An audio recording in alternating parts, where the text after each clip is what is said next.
suis rentré de Tahiti il y a une quinzaine de jours. D'ailleurs, c'était incroyable. J'ai pu nager avec des requins. J'ai failli me faire dévorer par une meringue géante. Les paysages étaient complètement zinzin. Et à mon retour, bien reposé, bien frais, je me suis dit, mais attends, je suis en train de build l'insas avec mes associés, en bootstrap, sans investisseurs, sans levée de fonds, sans rien du tout. Et j'en parle pas. Et c'est trop dommage parce que c'est du contenu que j'aime bien consommer.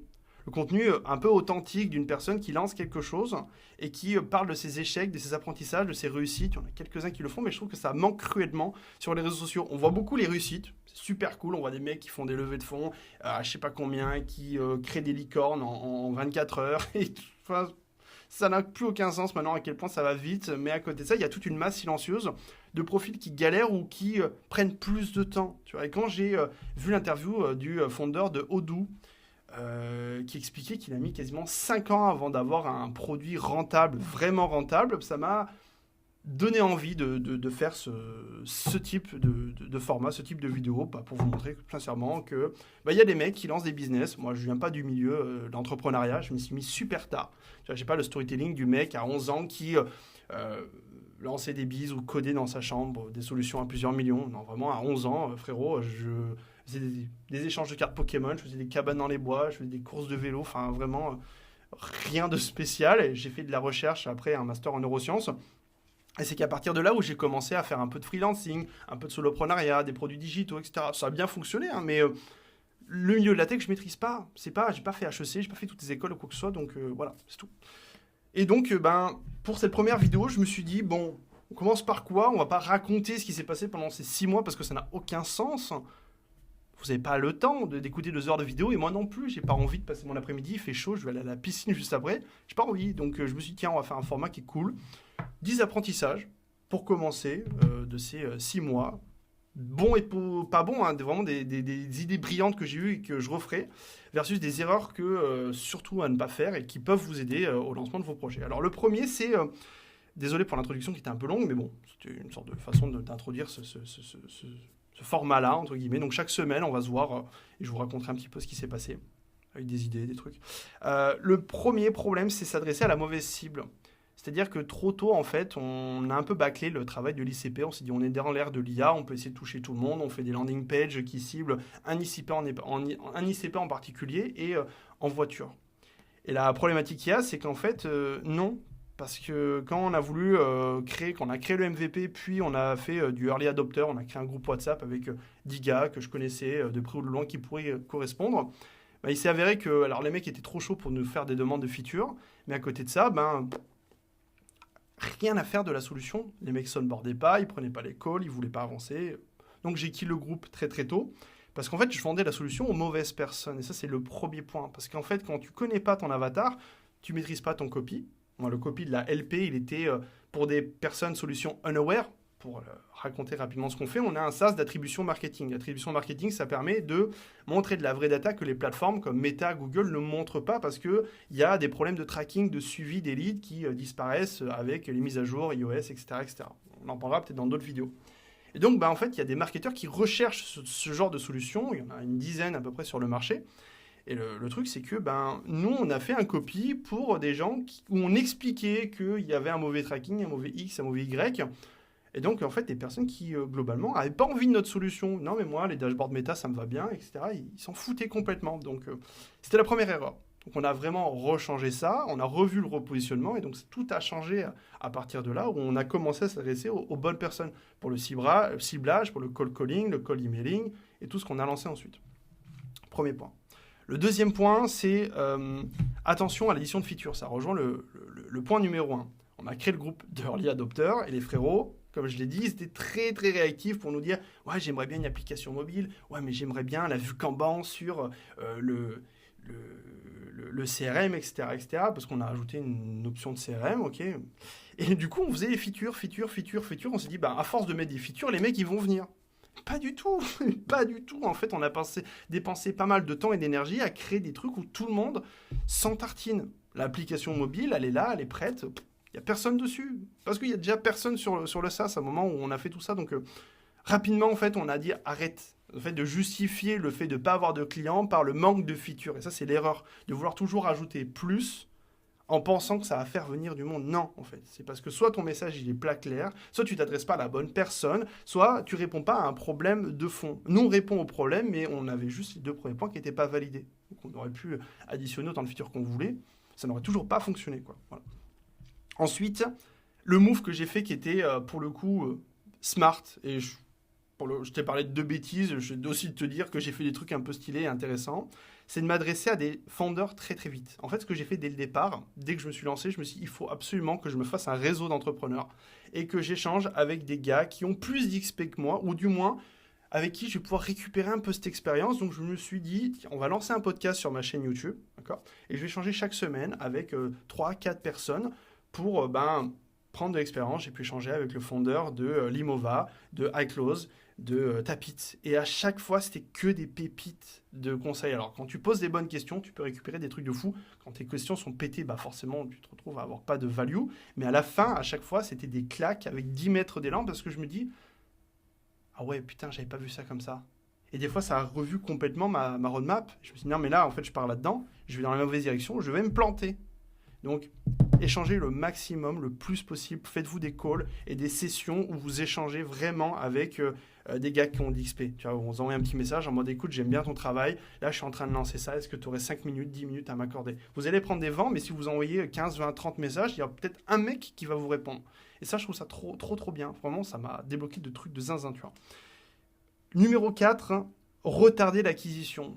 Et je pense qu'en fait, on a tendance, dans pas mal de business, à bypasser les actions qui nous font chier de fou. Et moi, l'acquisition, c'est vraiment ma bête noire. C'est le truc que je déteste le plus faire. Moi, j'aime le marketing, j'aime créer, j'aime le design, j'aime faire... Enfin, tu vois, créer des trucs, tu vois, et l'acquisition, ça m'emmerde. Tu vois, genre envoyer des messages de prospection, etc., etc.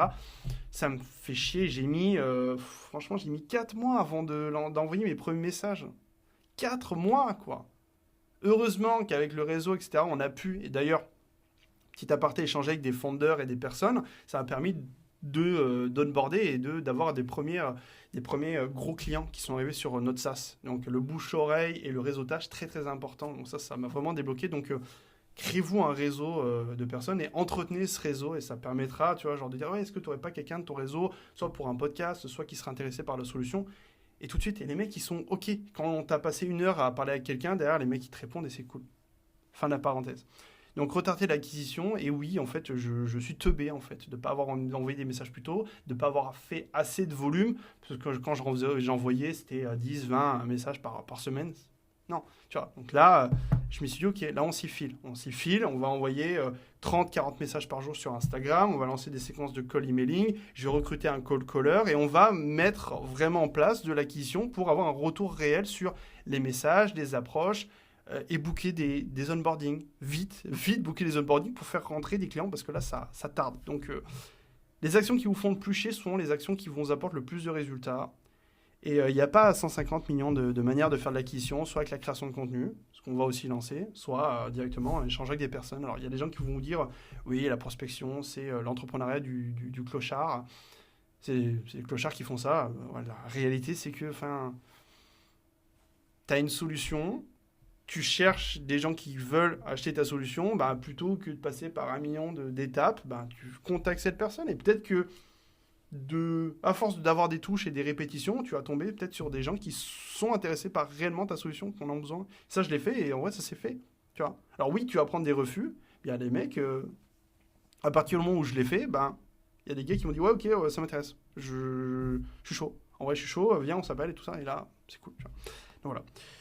Ensuite, faire payer pour un produit imparfait. Alors ça, c'était une petite anecdote que je vais vous raconter. Grosse bêtise et pour moi, c'est la plus grosse connerie que j'ai fait. C'est-à-dire qu'on a... comme je vous l'ai expliqué, un fondeur, un entrepreneur avec qui j'ai fait un podcast qui m'a ramené un gros fondeur qui est passé sur Legend, etc. Vraiment un big gars, tu vois, vraiment un gros gars. Et je me suis dit, putain, un premier client de fou. Nous, on avait un produit qui était imparfait, mais vraiment, pour le coup, ça aurait pu être optimisable. Mais on aurait pu construire, et on était en train de construire l'outil avec eux. C'est ce qu'on leur a proposé. Je fais le call avec, on est transparent. Je dis, ok, vas-y, viens, t'as un problème sur ton attribution. On va tenter et on va résoudre ton attribution. Et voilà, et on était hyper réactifs. Et le deal débile que j'ai dit, et c'est là où j'ai envie de me mettre des patates, c'est tu payes que quand ta data est résolue. J'ai voulu faire le grand seigneur, vraiment faire le mec réglo et legit, et j'aurais pas dû le faire. parce qu'on a bossé pendant 2 mois pour ce client. Et gratos, vraiment, il posait des questions, on faisait des visios avec ses équipes, on formait ses équipes parce qu'ils étaient hors sol complètement. Et en fait, je me suis retrouvé à la fin, le mec, flemme, tu vois, genre il avait plus envie parce qu'en fait, ils étaient en train de construire leur solution à côté. Vu que leur modèle était très compliqué, bah en fait, ils étaient frustrés parce qu'ils ne voyaient pas vraiment de la data qu'ils voulaient voir. Et donc, bah forcément, ils ont churn, ils sont passés ailleurs. Alors que ce client, en vrai, on l'aurait fait payer tout de suite pour la solution. Déjà, il aurait pris conscience de la valeur qu'on donne parce que tous les appels avec mon CTO, avec mon PO qui faisait en constance et moi aussi les retours que je faisais, ben, ça a de la valeur parce que c'est du temps qu'on donne et on a mis en pause le développement de notre SaaS pour ce client et c'est une connerie monumentale. Alors, ce que j'en tire en bénéfice, c'est que mine de rien, ils avaient énormément de data et nous, ça nous a fait gagner 8 ans. 8 ans même, j'exagère un petit peu, 8 mois de R&D. 8 mois de R&D parce que derrière, on a pu créer, maintenant, on a une solution qui éclate vraiment tous les produits concurrents sur le marché parce qu'on a un apprentissage qui est zinzin, vraiment surtout avec mon associé qui est trop fort. Enfin, c'est un monstre en IA et donc on a pu développer plein de sous-solutions, etc., etc. Mais là, j'ai perdu du cash et le fait de mettre, mine de rien, cette preuve sociale sous ma LP, bah, ça aurait été dingue. Donc on repart un peu à zéro, c'est dépitant, même pour mes équipes, etc. J'assume une partie de cette responsabilité. Et puis voilà. Mais donc faites payer les gens. S'il y a des gens qui sont prêts à mettre votre carte bancaire, tu dis le produit n'est pas parfait. Par contre, voilà, on te vend une prestation, c'est temps et let's go. Et bah, quoi. Ensuite, où c'est que j'en suis La posture vont plus que les features. On revient à cette histoire de features, mais assez régulièrement, quand j'échange avec des personnes, et même surtout mon associé PO, qui s'occupe justement du développement du produit et toute la partie R&D, c'est lui qui faisait appel de vente, onboarding, parce qu'il maîtrise la partie technique de l'outil. Okay, plus que moi. Moi, je suis le marketeur qui réfléchit aux stratégies, copywriting et tout ça. Et ce qui s'est passé, c'est qu'en fait, en termes de confiance, en termes de posture, lui, c'est un profil plutôt de l'ombre, quoi, qui n'est pas sur le devant de la scène et qui aime bien être sur le truc. Et je l'ai mis tout de suite trop tôt sur le devant. Et donc, il se retrouvait à faire des appels avec des fondeurs. Il n'avait pas la posture du fondeur, donc forcément, il se retrouvait un peu à se faire manger. Mais tu vois, genre, c'est normal quand tu lances des projets. Et donc, bah, in fine, ça a impacté. On a perdu pas mal de ventes à cause de ça. Et même personnellement, moi, quand j'ai changé, tu vois, genre, les gens, au départ, percevaient pas la valeur de l'outil qu'on était en train de créer. Tu vois, ils pensaient que c'était un truc vibe codé. Et on a eu beaucoup de retours comme ça en mode ouais, vous êtes des petits, vous êtes. Et même, tu vois, genre avec ce gros client, le fait de pas tout de suite faire payer, bah, ça altère la posture et donc la gratuité te fait passer pour un peintre et te fait passer pour un amateur. Et donc, bah, là, l'idée, c'est vraiment c'est le travail que je suis en train de faire, de se mettre dans la peau du Baptiste qui a build un SaaS à 1 million de MRR, ok. Qu'est-ce qu'il ferait, comment il réfléchirait, quelle réponse il ferait à telle ou telle objection ou quoi que ce soit, et comment et quelle décision il prendrait sur la globalité. Et là, du coup, je suis en train vraiment d'être dans cette projection et de regarder ce que je dois développer dans ce parcours pour atteindre cet idéal, atteindre ce Baptiste 5.0, ce que tu veux, tu vois. Ça, c'est super important. Et depuis que je le fais, ben, ça change complètement, tu vois. Genre, j'ai un SaaS qui coûte 1,5 million entre les mains, vraiment, c'est le prix du SaaS, tu vois, ce qu'on a mis en R&D.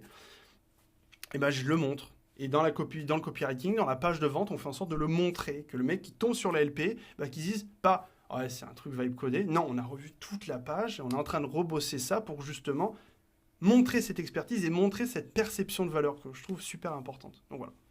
Donc posture. Vraiment, vous pouvez être avec un produit minable si dans votre appel, vous avez tellement confiance en votre solution et des problèmes qu'elle peut résoudre, vous êtes capable de la vendre. Vraiment, si vous dites, écoute, moi là, si demain ma vie dépend de la solution et des résultats qui n'est pas porté, et que je mets ma vie en jeu, et que j'ai confiance en produit, et que tu arrives avec aplomb à montrer justement cette posture, ben, ça fait 90% du taf, je pense. Vraiment, tu vois. C'est pour ça que, tu vois, il y a beaucoup de mecs et beaucoup de scams sur le marché de l'infoprenariat en France, et que les gars, ils ont des postures où ils se disent « j'ai le meilleur accompagnement de France, je bouffe la concurrence, je bouffe ci, je bouffe ça ». Ils ont tellement confiance en eux que ça bypass après tout. Ça bypass ce produit, ça bypass absolument tout. Voilà. Donc, si vous avez un produit excellent, on va y venir, hein, mais si vous avez un produit excellent plus une posture, ça avancera. Voilà, je répète beaucoup de choses, mais je trouve que c'est vraiment le truc sur lequel je suis en train de le plus shifter, quoi. Et même même pendant que je tourne cette vidéo, j'essaye indirectement de parler un peu comme le gars qui a déjà réussi. Et quand je me positionne et quand je discute, c'est ce que j'essaie de transmettre, entre guillemets. Être capable de pivoter en 24 heures. Un autre problème qu'on a vu aussi dans notre SaaS et dans la tech, c'est que tu vas prendre une direction, mais si tu restes dans cette même direction alors qu'il y a plein de signaux et de panneaux stop sur la route et plein de barrières, c'est juste de la bêtise de continuer, d'accord ? Et donc, il faut être capable de pivoter rapidement. Je ne dis pas de faire des raccourcis à la Mario Kart, mais juste de changer légèrement. Sur notre outil, le gros problème, c'est la data, d'accord ? Et cette transmission de la data, tous les outils concurrents, Aeros, TripleWall, etc., tu arrives dessus, c'est super, tu as des graphiques partout, personne ne comprend rien. Et nos clients, il y en a plein qui ont dit, mais je vois rien, je comprends rien, c'est illisible, tu as la data. Et c'est vrai, parce que tu n'as pas les compétences parce qu'il faut... on s'adresse à des marketeurs, encore une fois. Et donc, on s'est dit, pourquoi pas faire une vue où on revoit complètement on a passé, voilà, on s'est dit, ok, on en a marre d'avoir des feedbacks comme ça, donc on a pris un visio, tous ensemble, et on s'est dit, ok, maintenant, comment on revoit l'intégralité des interfaces de sorte à rendre ça visible, et on prend un chemin complètement différent des concurrents. Plutôt que de jouer sur une sorte de branlette de data et en mode, tiens, vas-y, je te donne des super dashboards, nous, on va jouer sur ce truc de simplicité. Ok ? T'arrives, t'as généré tant ce mois-ci. T'es créatif performante, c'est ça. Ton parcours d'achat, c'est ça. Celle que tu dois kill, c'est ça. Celle que tu dois scale, c'est ça. Si tu veux plus de granularité, de profondeur dans ta data, clique ici et là, tu as des vues cohortes, tu as des vues chunky, tu as des graphiques qui sont sympas, mais au départ, simple. Et donc, être capable d'avoir cette remise en question rapide et d'appliquer en mode, on prend une claque. L'idée, c'est pas de faire « Oh non, ça fait mal ». Non, vas-y, on se met même pas de pommade, c'est comment on fait pour l'esquiver, cette claque, et comment on fait pour se renforcer pour plus la prendre une deuxième fois. Autre point, aller aux US. On s'adressait au marché français, on a parlé à des entrepreneurs français, et la problématique, alors ça rejoint le problème d'ICP, mais c'est quand tu parles d'attribution marketing, il y a plein de boîtes qui pensent que ça se vibe code avec justement Cloud Code. Ouais, j'ai mon dashboard sur Cloud Code, j'ai pas besoin de toi. Oui, mais moi je m'en fous, c'est bon, j'ai pas besoin de vous les gars. Moi Meta, ça me va très très bien. Et je parlais des mecs qui spendent des milliers d'euros, des millions d'euros en publicité, d'accord ? Et ils avaient encore une vue Meta ou une vue dashboard vibe codée. Et en discutant avec vraiment ces grosses différences, je prospecte des mecs en France, la plupart me disent non, mais ça sert à rien, j'ai pas besoin de ça. Aux US, c'est tous, j'utilise cette solution, je mets Capi, ils sont beaucoup plus techniques dans les retours. Vraiment, rien à voir. Donc on a fait tout de suite une sorte de virage en mode, ok, la France, on va s'en servir pour se faire un petit nom, histoire d'avoir quelques clients pour une petite réputation, parce qu'il y a quand même du bon à prendre, mais tout de suite et assez rapidement, on va mettre beaucoup d'énergie sur le marché US, tout de suite et rapidement. Okay, parce qu'on s'adresse à beaucoup plus de personnes, d'accord ? Et on ne va pas négliger certains marchés, on va vraiment s'ouvrir et ouvrir les vannes, et c'est parti. Donc, et ça, le faire assez rapidement, quand tu as la possibilité de le faire, quand tu as des équipes qui sont anglophones, bilingues ou autres, faites-le au maximum, surtout avec l'IA où maintenant tu peux traduire des vidéos, tu peux tout faire. Enfin, la barrière technique et tout est envisageable. Donc voilà, si tu vois que sur un marché, ça ne fonctionne pas et que ça bloque et que ça rame et que les gens s'en foutent de ta solution et que ça prend pas, soit parce que tu t'adresses pas au bon ICP, soit parce qu'en fait, il y a un marché qui est rincé. Tu vois. Et en France, je suis désolé, mais... en fait, ils ont besoin de voir qu'aux US, ça fonctionne. Donc, ta solution, elle est française. Un peu, tu sais, c'est truc du... on te donne du crédit que quand tu as fait tes preuves. Et ça, c'est vraiment typiquement mentalité française. T'es personne, tu n'as rien en storytelling, tu n'as pas de client, rien du tout. Non, mais vas-y, dégage. Et puis après, quand tu auras réussi, on te dira « Ouais, j'ai toujours cru en toi, ton projet, il avait l'air incroyable. De toute façon, j'ai senti, tu vois, j'ai senti que tu allais réussir. » Frérot, quand j'ai lancé mon projet, tu t'en battais les couilles. Il y en a plein, hein. Plein d'entrepreneurs, des potes à moi. Je leur dis « Ouais, est-ce que tu as des gens dans ton réseau qui peuvent m'aider ?» Les gens s'en foutent complètement, etc. Ils s'en branlent, tu vois. Genre. Et je sais très bien que ces mêmes personnes elles vont me saucer quand j'aurai réussi. Donc j'ai hâte de ça. Mais bref, on a pivoté, on va directement aller taper le marché US cet été. Là, on va faire que ça, quoi. 3, les avis G2. Alors ça, c'est vraiment un hack, une idée que j'ai eue qui était incroyable. C'est le meilleur hack de R&D que tu peux faire pour construire le meilleur produit du marché. Avis G2, c'est quoi? C'est une plateforme où tu récoltes des témoignages où les gens en fait mettent naturellement des avis sur des outils et justement des outils concurrents. Donc moi, ce que j'ai fait avec Cloud Code, je suis allé sur G2 et j'ai scrappé tous les avis, ok, les super avis versus les avis 3 étoiles et les avis 1 étoile tous, ok. Et j'ai créé des tendances, des diagrammes pour regarder un petit peu la répartition, ce qu'ils ont trouvé génial dans chacun des outils pour globalement capitaliser sur l'existant. Et surtout, en fait, truc surcoté de zinzin, prendre les avis 3 étoiles, c'est-à-dire les avis où, globalement, tu n'es pas face à des gens frustrés qui sont biaisés et dans l'émotion en mode, ouais, enfin, ça sert à rien, les avis 1 étoile. Par exemple, quand tu vas dans un resto où il y a 4,9 étoiles sur 5 et que tu as 10 commentaires négatifs, ça sert à rien de regarder 10 commentaires négatifs, c'est des cassos, tu vois, genre c'est des gens qui sont dans l'émotion, tu mets 1 étoile, ça représente pas la majorité, la tendance. Prends plutôt les avis 3 étoiles, c'est les gens qui sont un peu contents du produit, mais qui ont un avis relativement éclairé et intéressant pour faire un feedback constructif en mode putain, j'aurais aimé que ça fonctionne, tu vois, genre les 3 étoiles, c'est vraiment le truc du c'est trop con, tu vois, qu'il manque ça. Et donc, j'ai scrappé tous ces avis et tous les retours clients à ce moment-là, à ce niveau-là, pour bâtir une solution en fonction de ça. J'ai pris les feedbacks, manque de clarté sur les dashboards. Ok, vas-y. Ça revient en plus de nous, de ce qu'on a fait en petit pivot. Ensuite, c'était l'onboarding trop complexe, trop compliqué. Ok, comment on peut faire un onboarding avec de l'IA? Et donc, on a, tu vois, genre pris ces problématiques et apporter des solutions pour essayer de créer la meilleure solution du marché. Je pense que je suis intimement convaincu que si tu es vraiment dans cette dynamique de faire le produit le plus quali possible et qui aide le plus vite les personnes, en gros, l'idée, c'est de... Ça, je l'ai pris à Isma, le fondeur d'Eclose, quand j'ai échangé avec lui. Il me dit, en gros, quand les gens mettent 1 euro dans ton produit, il faut qu'ils en récoltent 100. Et donc, l'idée, c'est de faire le produit le plus quali sur l'attribution pour que toute personne qui met du cash dans notre outil, il se régale, tu vois. Il se régale d'argent et c'est ce qu'on a déjà commencé à voir avec nos clients. Voilà.